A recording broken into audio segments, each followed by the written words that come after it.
Maintenant, après avoir ajouté le variateur de vitesse, le configurer et ajouter les modules moteurs et les moteurs ainsi que de les configurer et les paramétrer, maintenant je vais, pour cet exemple d'application, pour les deux moteurs, il y aura deux objets technologiques qui seront configurés. Un qui sera configuré comme un axe de positionnement pour être utilisé comme axe principal et l'autre comme un axe synchrone qui peut être utilisé comme un axe esclave. Pour cela, je vais vous montrer la procédure d'ajout d'un objet comme un axe de positionnement tout d'abord. Pour cela, je vais fermer cette fenêtre et je vais sélectionner la CPU et dans Technology Object, je vais ajouter un nouveau objet. Puis je vais ajouter l'axe de positionnement.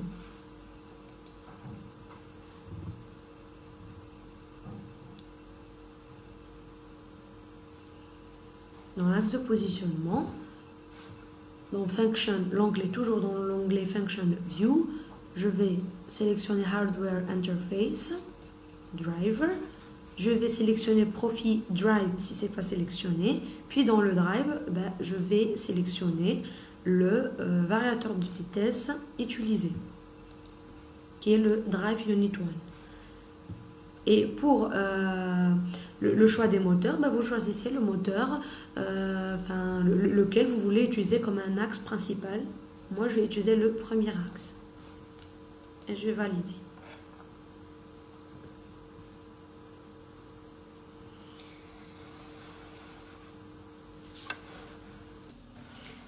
Et donc, c'est bon, je vais sauvegarder la configuration. Puis, dans l'encodeur, vous cochez Connection to the Drive pour connecter le codeur avec le variateur de vitesse. Cochez si ce n'est pas le cas. Puis sauvegarder la configuration. Et ensuite, on vérifie le réglage du Data Exchange. Donc Data Exchange, on est bien dans le Telegram 3. Speed maximum qu'on a dit c'est 3000 tours par minute. Le maximum c'est 3000. Data Exchange with Encoder, toujours dans le Telegram 3. Rotary Incremental. Donc tout est bon. Maintenant que tout est bon, je vais fermer. Puis je vais ajouter pour le deuxième moteur un objet comme Synchrone Access. Axe synchrone. Add new object. Je vais procéder de la même manière. Synchronous access. Et j'ajoute l'objet.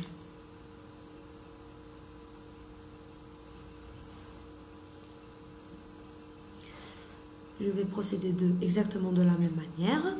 Je vais sélectionner Profit Drive si ce n'est pas le cas. Puis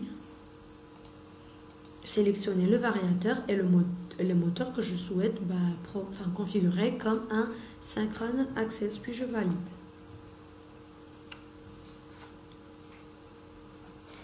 Maintenant que c'est validé, je viens dans l'encodeur, je coche toujours Connection to the Drive, donc c'est bon. Puis je vérifie les paramètres du Data Exchange s'ils sont bons.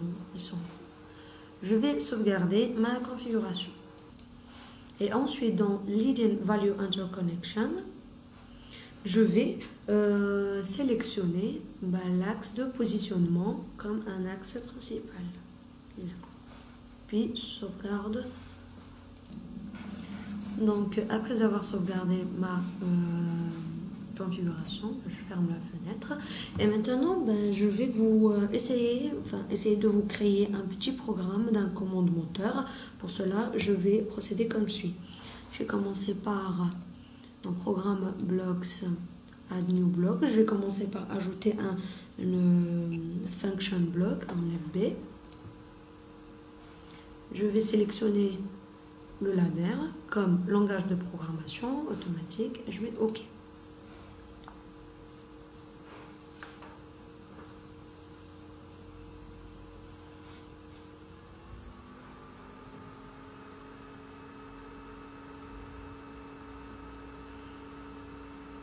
Donc voilà.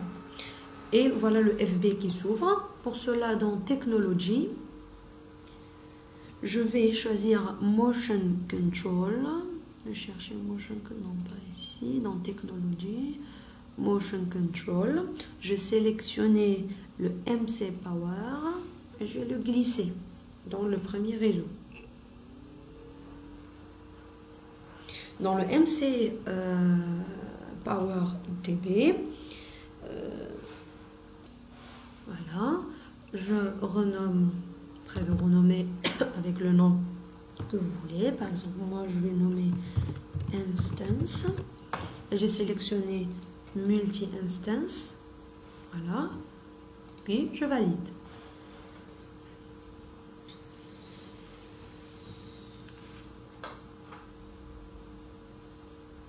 Voilà, dans Axis, je vais ajouter, par exemple, l'axe de positionnement, par exemple. Celui-là, par exemple. Voilà, j'ai sauvegardé. J'ai sauvegardé. Après, dans le main OB1, je vais appeler le FB déjà créé.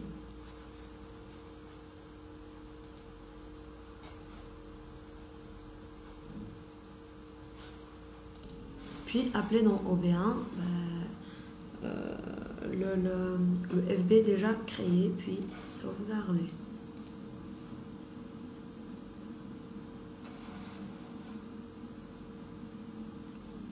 Et voilà.